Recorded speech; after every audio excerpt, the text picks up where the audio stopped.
Meu nome é Genelita, número de matrícula 2017 22 100 046, aluna do curso de licenciatura em computação. Vou fazer uma entrevista para a atividade avaliativa da disciplina Didática Geral com a professora Regina Conceição Fornazieri. Boa tarde, professora. Fale um pouco sobre sua formação, sua experiência enquanto professora. Boa tarde. Bom, meu nome, como você já disse, Regina Conceição Fornazieri. Eu sou formada em pedagogia, né? A minha pós-graduação é pedagogia. Fiz também, na época, o magistério. Tenho duas pós, uma pós em didática geral e outra pós em psicopedagogia clínica institucional. Trabalho como professora há 27 anos na rede municipal de Londrina. Então, durante todo esse tempo, eu já passei por todas as nossas etapas, assim, dentro do ensino fundamental inicial. Então, já fui professora do P5, que era o antigo pré, né, da educação infantil. Já dei aula para o primeiro, segundo, terceiro, quarto e quinto ano. Na verdade, eu gosto, assim, de quase tudo, né? Gosto muito de alfabetizar, mas eu também gosto muito do quinto ano. Não me acho, assim, muito boa, não, na função da educação infantil, porque acho que eu sou muito séria, eu não sei brincar muito com as crianças nessa faixa etária. Então, vamos dar sequência. Eu vou fazer a primeira pergunta. Conhecimento e importância da didática para a prática docente. O que você tem a falar sobre essa pergunta? Bom, eu sempre parto do princípio de que o professor, ele tem que saber. Porque como uma pessoa vai lidar com a educação se ela não gosta de aprender ou de saber? Então, todo conhecimento é fundamental ao professor. E conhecer como ele deve atuar dentro da sua profissão é fundamental. Então, a didática é uma disciplina muito importante para... A gente observa que profissionais que têm graduação em outras licenciaturas e que não têm muito essa disciplina, encontram muita dificuldade na hora de atuar dentro dessa profissão. Sim, vamos para a segunda. Qual a tendência pedagógica a escola em que trabalha, adota, e se você acha que é compreendida essa tendência que é adotada pela escola, pelos professores? Tá. A rede municipal aqui de Londrina, ela adota, de acordo com uma pesquisa que foi feita há algum tempo atrás, a linha histórico-cultural. Essa linha eles adotaram porque, de acordo com aquela pesquisa, era a que mais se aproximava dentro da forma, né, metodológica de como os profissionais trabalhavam. Porém, uma minoria dos professores tem conhecimento real dessa proposta, né, dessa linha. Então, muita coisa ainda tem que ser aprendido. Então, mais uma vez, os professores, né, nessa mudança, tem que estar apto, né, tem que estar com vontade de estudar, porque ela é longa. Tá. Para o professor, o que é ensinar e aprender? Olha, para o professor, ensinar e aprender não muda desde a minha época, né, que eu terminei faz bastante tempo. Mas ensinar ainda hoje se resume a passar conhecimento. O professor passa conhecimento. Se a gente não valorizar isso, fica complicado a gente atuar nessa profissão. Então, o professor, o ensinar ainda é passar conhecimento. E o aprender também se resume a assimilar o que foi ensinado. O que muda? O que mudou ao longo do tempo? A forma de como ensinar e de como aprender. Hoje, a maneira de que isso acontece tem que ser muito significativa para os alunos, porque senão, diante de tantas coisas que existem hoje, fica muito difícil trabalhar dentro de uma sala de aula, fazer com que o aluno aprenda, né, de uma forma concisa, se esse ensinar não for de uma forma prazerosa para ele.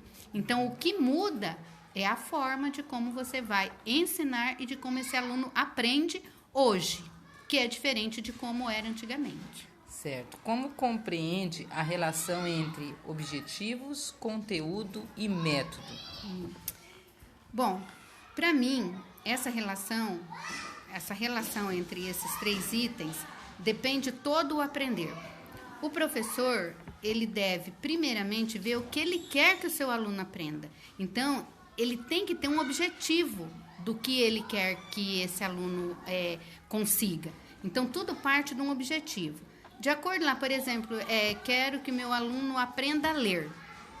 Tá? Então, isso aí é um objetivo dele, é o que ele quer. Mas como que ele vai fazer isso daí? Depois que ele define o que ele quer, que é o objetivo, ele vai atrás dos conteúdos. O que é necessário para que eu consiga atingir esse objetivo? Quais são os conteúdos que me levarão a produzir isso no aluno, né? E daí, depois que ele tem essa noção de conteúdo, que ele faz essa seleção, ele tem que ir para aquilo que é a chave do processo. Como é que eu vou ensinar? Qual é o método que eu vou utilizar? De qual metodologia eu vou fazer uso dentro da minha sala de aula para que eu possa ter um sucesso na aprendizagem do meu aluno e também na minha aula. Partindo para outra aqui, o que você entende por método de ensino e por planejamento de ensino? Bom, método, para mim, é metódico, é sistemático, é um processo, é um modelo, é uma forma, você tem que seguir, tá? E para que se obtenha uma aprendizagem, você tem que ter um método a ser seguido, mas não é um só, porque não existe um método certo e eficaz que dê certo, porque as pessoas são diferentes, os alunos são diferentes. Então, volta lá naquela primeira questão, lá da questão de conhecimento do professor. O professor, ele tem que conhecer muitos métodos, as tendências, né?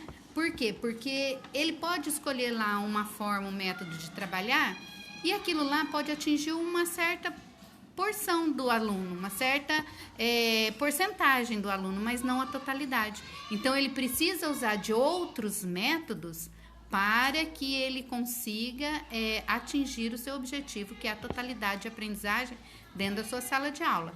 Por exemplo, hoje a gente vem de uma linha construtivista, a gente tinha uma forma, um método, né?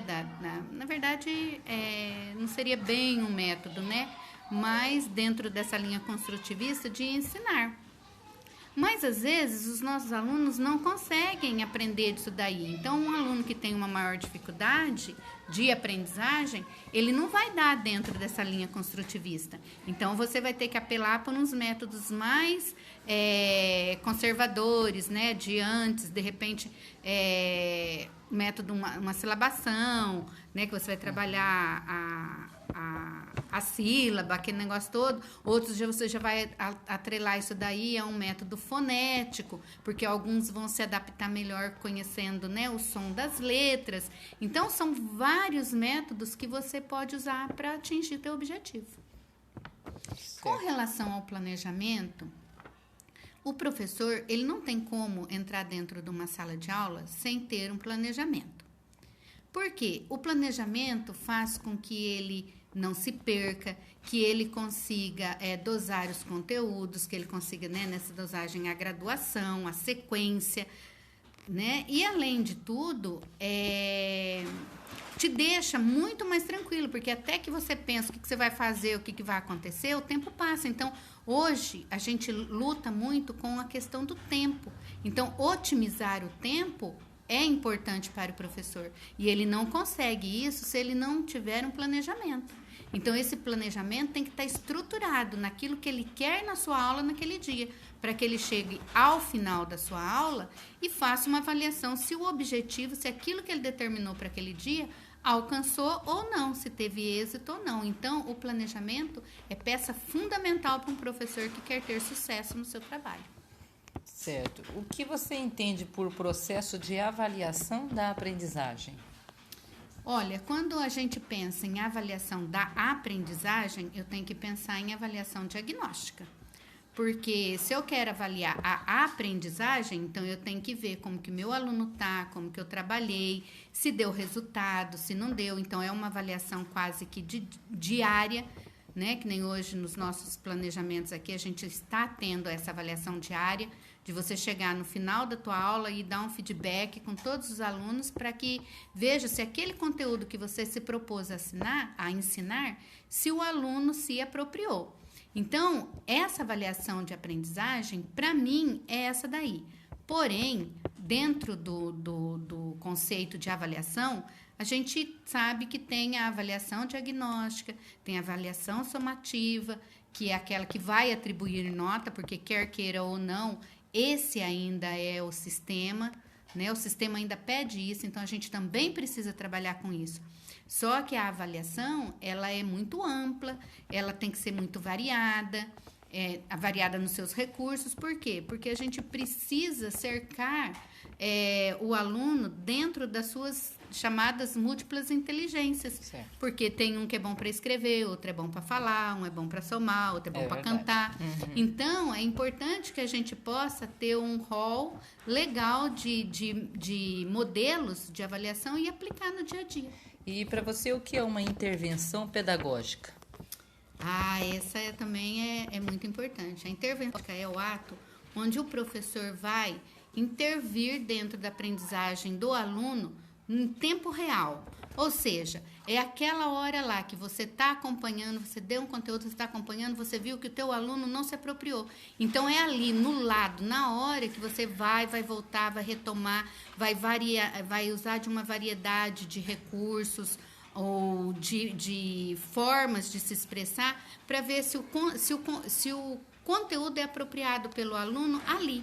Não no dia seguinte, não daí uma semana, porque às vezes às vezes não, né? A gente sabe que a aprendizagem, ela precisa de pré-requisito. Então, se o meu aluno não compreende o que é ensinado hoje, não adianta daqui uma semana ele já não compreendeu, não aprendeu o que foi dado ao longo desse tempo. Por quê? Porque ele precisava de saber o de hoje.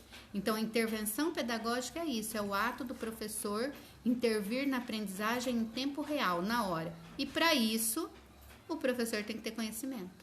Tem que estar sempre se reciclando. Então, muito obrigada, professora, pela sua participação nessa entrevista. Foi muito importante para mim. Eu que agradeço.